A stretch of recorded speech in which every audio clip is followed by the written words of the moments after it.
அருட்பெருஞ்சோதி அருட்பெருஞ்சோதி தனிப்பெரும் கருணை அருட்பெருஞ்சோதி எல்லா உயிர்களும் இன்புற்று வாழ்க கொல்லா நெறியே குவலயமெல்லாம் ஓங்குக. திருவருட்பிரகாச வள்ளற் பெருமான் அருளி செய்த திருவருட்பாவிலே அருட்பெருஞ்சோதி அகவல் ஒரு பதிகம். அதற்கு திண்டுக்கல் சுவாமி சரவணானந்தா அவர்கள் உரை விளக்கம் எழுதி வெளியிட்டிருந்தார்கள். தலைப்பு எண் 229. அருட்கணல். அருட்பெருஞ்சோதி.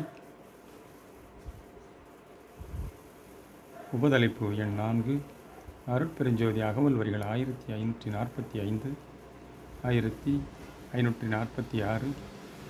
எண்ணிய வெண்ணியவெல்லாம் தரவேனுள் நண்ணிய புண்ணிய ஞானமைக்கனலே.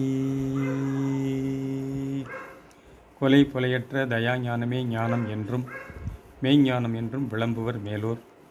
அந்த தயா ஞானியரே புண்ணியர் ஆவார்கள். தயவற்றவர்கள் உண்மையில் ஞானியர்கள் ஆக மாட்டார்கள், புண்ணியர்களும் அல்லர். உண்மை ஞானியர் உள்ளத்தே மன்னி ஒளிர்கின்றது அருள் ஒளி வீசுகின்ற ஞானமை கனல். உள்ளொளி கண்டு உரைகின்ற புண்ணியவான்கள் உலக உபகாரமாக எவ்வெண்ணமும் எண்ணுவார்கள், எண்ணியாங்கு புரிவார்கள். இவர்களுக்கு ஆதரவாகவே அவ்வகங்கண்ட அருட்கணல் உதவி கொண்டுள்ளதாம். இதனால் இப்புண்ணியர்கள் அருள் ஆற்றல் மிக படைத்த திண்ணியர்கள்.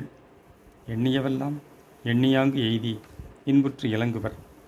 அருட்பக்குவத்தாலே வள்ளலுள்ளத்தில் நன்னியுள்ளது இந்த ஞானமை கணல்.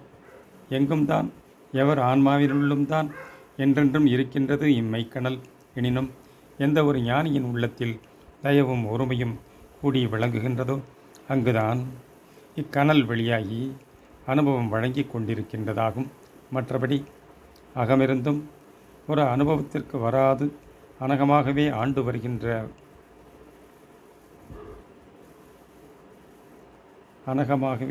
வருகின்றதாம். நம் அடிகளாருக்கு இந்த கணல் கைவரப்பெற்று விட்டதால் நினைத்தவை நினைத்தபடி செய்து முடிக்கும் வல்லவ சக்தியும் அடைந்து விட்டார். அப்படியானால் சுத்த சன்மார்க்கத்தை வெளியிடாததற்கு காரணம் அவரது மாட்டாமை அல்ல, மற்றவர்களின் அபக்குவ நிலையே ஆகும். எல்லாம் செய்ய வல்ல கடவுளே மனிதனில் அருட்பக்குவம் முறையாக உண்டாக வேண்டி இச்சுத்த நெறியை இதுகாரும் வழங்காதிருந்தது போன்றே இவரும் இந்நெறிக்குரிய பக்குவம் ஏற்படாத மக்கள் சமுதாயத்திற்கு வலிய வழங்க முன் வரவில்லை. தக்க காலம் வரும் வரை ஒவ்வொருவரையும் அருளாலே உள்ளும் புறமும் சூழ்ந்து இருந்து கொண்டு பக்குவப்படுத்தி வருகின்றார். அப்படி செய்வதுதான் திருவுள்ள சம்மதமும் கூட. ஆகையால் இவரது எண்ணமும் திருவுள்ளத்திற்கு இணங்கவே எண்ணும், அதன்படி அதுவும் நிறைவேறும். இது அருட்கணலின் திருச்செயலேயாகும். அருட்பெருஞ்சோதி அருட்பெருஞ்சோதி தனிப்பெரும் கருணை அருட்பெரும் ஜோதி தயவு.